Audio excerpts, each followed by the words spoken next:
मित्रांनो, ओपन कॅटेगरीतील विद्यार्थ्यांना नोकरीमध्ये व शैक्षणिक क्षेत्रामध्ये 10% आरक्षणाचा लाभ मिळवण्यासाठी EWS प्रमाणपत्र म्हणजे ज्याला आपण इकॉनॉमिक विकर सेक्शनचं प्रमाणपत्र म्हणतो, मराठीमध्ये आर्थिकदृष्ट्या दुर्बल गटामध्ये मोडत असल्याबाबतचं प्रमाणपत्र म्हणतो. तर हे प्रमाणपत्राच्या माध्यमातून त्यांना जे काही आरक्षण आहे ते दिलं जात असते. तर या प्रमाणपत्रासाठी नेमकं अर्ज कशा पद्धतीने करायचा आहे याबद्दलची माहिती आपण आजच्या या व्हिडिओच्या माध्यमातून जाणून घेणार आहोत. कुठेही न जाता तुम्ही घर बसल्या तुमचं किंवा तुमच्या मित्र परिवारातलं कोणाचंही प्रमाणपत्र जे आहे ते कुठेही न जाता घर बसल्या काढून देऊ शकता. अशा पद्धतीची सोय आता आपले सरकार सेवा पोर्टलवरती उपलब्ध करून देण्यात आलेली आहे.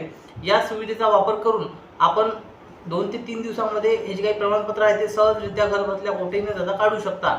तर आजच्या या व्हिडिओमध्ये मित्रांनो आपण हेच प्रमाणपत्रासाठी नेमकं अर्ज कशा पद्धतीने करायचा याबद्दलची माहिती जाणून घेणार आहोत.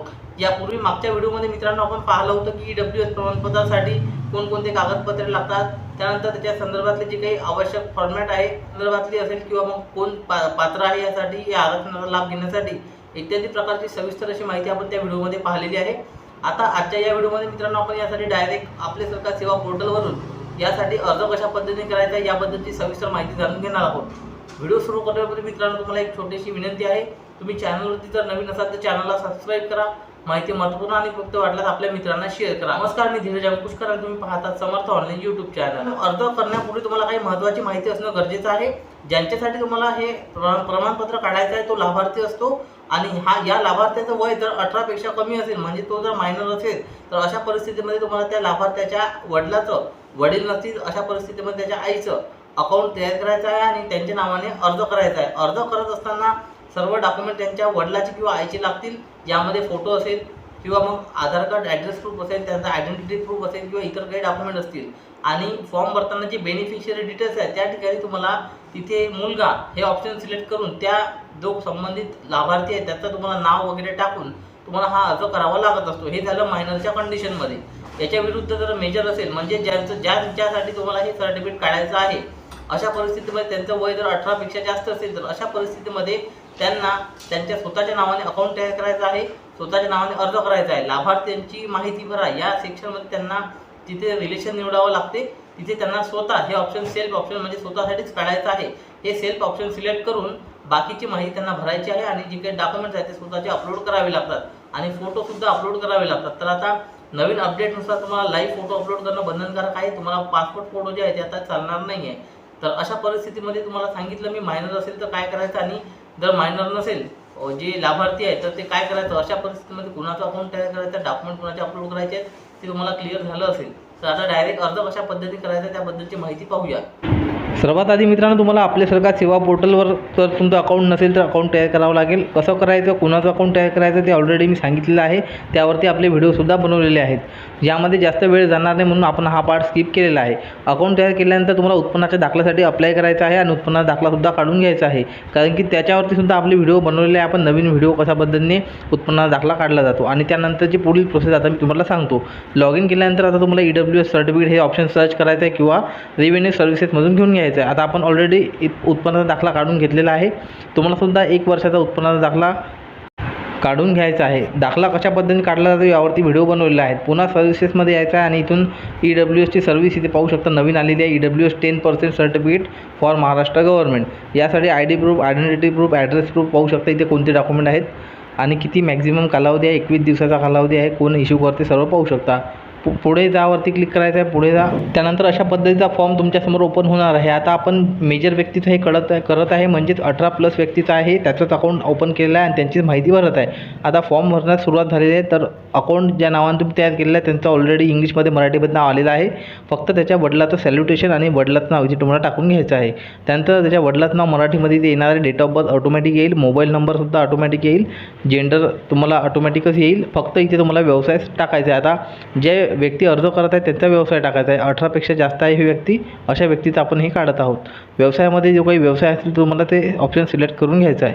अकाउंट तयार करताना आपण जशा पद्धतीचं नाव टाकलेलं आहे तशाच पद्धतीचं नाव इथे आलेलं आहे आणि हेच नाव तुमच्या सर्टिफिकेटवरती सुद्धा येणार आहे. त्यामुळे तुम्हाला नाव व्यवस्थित टाकायचं आहे अकाउंट तयार करत असताना.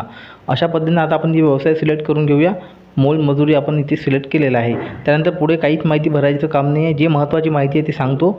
ते जरी लक्ष तुम्ही माहिती भरली व्यवस्थित तरीसुद्धा तुमचा अर्ज जे आहे ते पास होऊन येणार आहे. पुढे आल्यानंतर आता ॲप्लिकंट ॲप्लिकंट ॲड्रेस आपल्याला इथे टाकायचा आहे. ॲड्रेस म्हणजे जो अर्जदार आहे तो कोणत्या ठिकाणी राहतो तो ॲड्रेस इथे टाकायचा. आता आपण हा फॉर्म मराठीमध्ये भरत आहे त्यामुळे सर्टिफिकेटसुद्धा मराठीमध्ये येईल. तुम्ही जर हा फॉर्म इंग्लिशमध्ये भरला तर सर्टिफिकेटसुद्धा तुमचं इंग्लिशमध्ये येणार आहे, ही गोष्ट लक्षात ठेवा.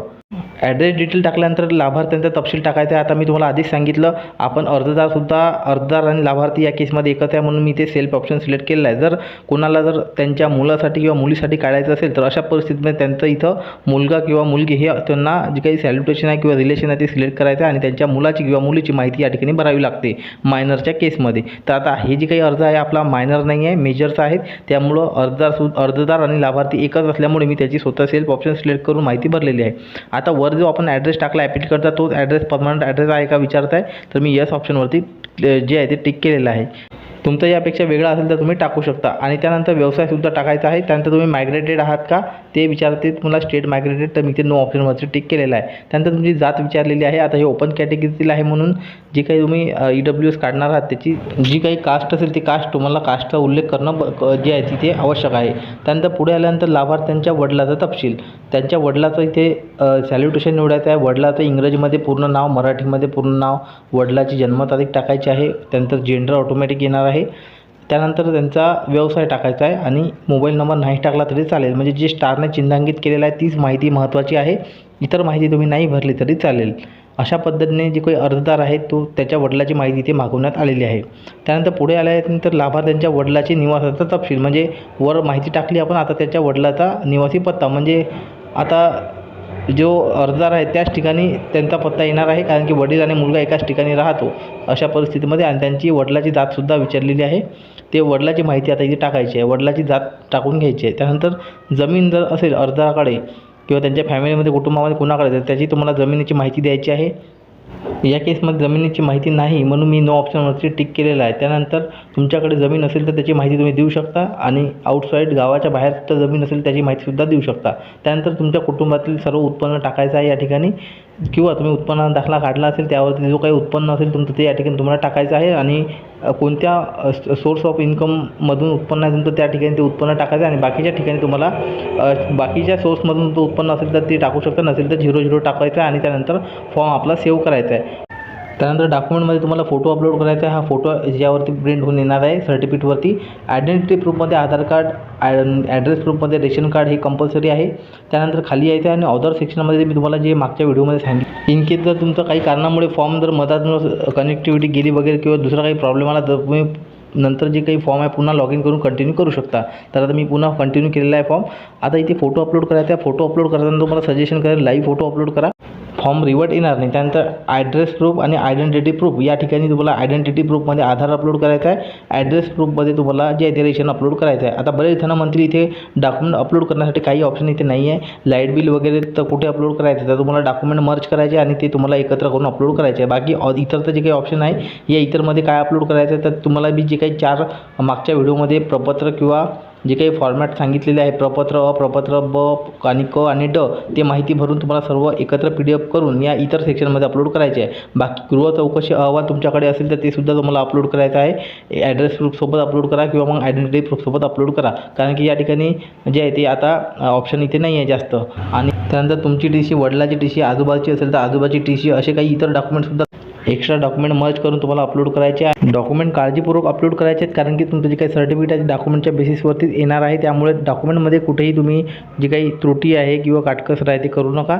जे डॉक्युमेंट लागतील ते तुम्हाला अपलोड करावेच लागतील, तरच तुमचं जे काही सर्टिफिकेट आहे ते येणार आहे. आणि नवीन आता रूलनुसार जे काही तुम्हाला हमीपत्र द्यावं लागत होतं ते हमीपत्रसुद्धा आता द्यावं लागत नाही. तिकडूनच जे काही हमीपत्र आहे ते येत आहे. फक्त तुम्हाला जे काही टिक आहे ते चेकबॉक्सवरती करायची आहे, म्हणजे एक डॉक्युमेंटसुद्धा हे कमी तुमचा झालेला आहे. अशा पद्धतीने जे काही तुमचे रिलेटेड डॉक्युमेंट असतील सर्व डॉक्युमेंट तुम्हाला या ठिकाणी अपलोड करायचे आहेत. पुन्हा सांगतो, डॉक्युमेंट तुम्हाला सर्व या ठिकाणी व्यवस्थित अपलोड करा. प्रपत्र अ, ब, क, ड हे महत्त्वाचे प्रपत्र आहे आणि सर्व डॉक्युमेंट जर अपलोड केले तर मग त्या अपलोड डॉक्युमेंट या ऑप्शनवरती क्लिक करायचं आहे. त्यानंतर तुमचे जे काही डॉक्युमेंट्स आहेत ते अपलोड होतील. काही अडचणी असतील तर कमेंट करून तुम्ही विचारू शकता. अपलोड सक्सेसफुल डॉक्युमेंट झाल्याच्यानंतर आपली स्टेप 2ची जी काही प्रोसेस आहे ती कंप्लीट झालेली आहे. आता स्टेप 3मध्ये तुम्हाला जे काही 69 रुपयाचं पेमेंट आहे ते करायचं आहे. पुष्टी करा या ऑप्शनवरती क्लिक करून तुम्हाला जे काही पेमेंट आहे ते करायचं आहे. तुमचं नाव दाखवेल, सर्व्हिसचं नाव दाखवेल. आणि credit card, debit card, net banking, UPI कोणत्याही माध्यमातून तुम्हाला जे काही पेमेंट आहे ते इतर सर्व्हिसेसप्रमाणे इथे करून घ्यायचं आहे. सर्व्हिसेसप्रमाणे तुम्ही पेमेंट केल्याच्यानंतर तुमचा जे काही फॉर्म आहे तो आता तहसीलच्या लॉगिनला गेलेला आहे डेस्क 1वरती, त्यानंतर डेस्क 2वरती जाईल आणि त्यानंतर तहसीलदार यांची सही झाल्यानंतर जे काही फॉर्म आहे तो अप्रूव्हल होतो. तर आता पेमेंट झाल्यानंतर तुम्हाला होम पेजवरती येऊन जे काही तुमची पावती असते सर्व्हिसची, त्या पावतीची तुम्हाला प्रिंट काढून घ्यायची आहे आणि जे डॉक्युमेंट तुम्ही अपलोड केलेले आहेत ते सर्व डॉक्युमेंट आणि हे पावती सुरुवातीच्या म्हणजे फ्रंट पेजवरती लावायची. त्याच्यानंतर तुमचे जे काही आयडेंटिटी प्रूफ असेल, ॲड्रेस प्रूफ असेल, त्यानंतर तुमचे प्रपत्र असेल, घोषणापत्र असेल, EWSचं सर्व डॉक्युमेंट तुम्हाला जोडायचे आहेत आणि एक फाईल तयार करून त्या फाईलवर तुमचं नाव लिहायचं आहे आणि जे काही तहसील कार्यालय आहे या ठिकाणी तुमची फाईल जी आहे जमा करायची आहे.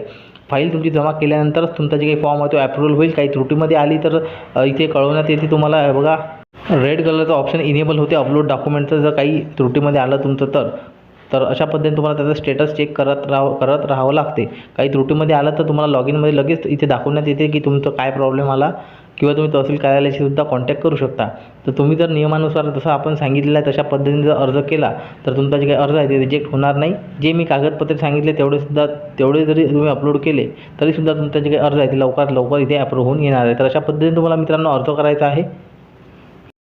तर या ठिकाणी पाहू शकता मित्रांनो, EWS जे सर्टिफिकेट आहे महाराष्ट्र गव्हर्नमेंटचं ते आपण ॲप्रूव्हल जे काही आपलं सर्टिफिकेट आहे ते अप्रूव्ह झालेलं आहे. 17 एप्रिलला आपण पेमेंट केलेलं होतं. वेबसाईटचा प्रॉब्लेम होता ज्यामुळे थोडं लेट इथे झालेलं आहे. टेक्निकल इश्यू असल्यामुळे आणि काही कागदपत्र असल्यामुळे हे जे काही थोडं सर्टिफिकेट येण्यास वेळ लागलेला आहे. त्रुटीमध्ये आला होता आपला अर्ज, त्यानंतर आपण त्रुटीची पूर्तता केली आणि फायनली जी काही अप्रूव्हल होऊन आलेलं आहे. अप्रूव्ह झाल्यानंतर डाउनलोडचं इथे ऑप्शन दिसेल, डाउनलोडवरती क्लिक करायचं आहे. मराठीमध्ये फॉर्म भरला होता आपण म्हणून हे सर्टिफिकेटसुद्धा मराठीमध्ये आलेलं आहे. या ठिकाणी हे जे काही सर्टिफिकेट आहे ते तुम्ही इथे पाहू शकता. 31 मार्चपर्यंत हे सर्टिफिकेट व्हॅलिड असते, म्हणजे एका वर्षासाठी याची मुदत असते. यावरती नाव असते, तुमचा ॲड्रेस असतो, तुमच्या वडिलाचं नावसुद्धा असते, तुमच्या जातीचा उल्लेख असतो या ठिकाणी. त्यामुळे तुम्हाला ते व्यवस्थित फॉर्म भरताना भरावं लागते आणि कोणकोणते डॉक्युमेंट दिलेले आहेत त्याची लिस्टसुद्धा तुम्हाला दिसते. राईट साईडला तहसीलदारांची सही असते. याच्यावरती शिक्का वगैरे घेण्याची गरज नाही. फोटो फक्त तुम्ही लाईव्ह अपलोड करा, कारण की ते नवीन अपडेट्स आलेले आहे. आता पासपोर्ट चालणार नाही. जर तुम्ही VLEच्या माध्यमातून किंवा सेतूवरून काढलं तर खाली त्या VLEचं नाव येत असते सर्टिफिकेटवरती, परंतु आपण हे आपल्या सरकारकडून काढलेलं आहे म्हणून VLEचं नाव इथे. संपूर्ण व्हिडिओ पाहिल्याबद्दल धन्यवाद. जय हिंद, जय महाराष्ट्र.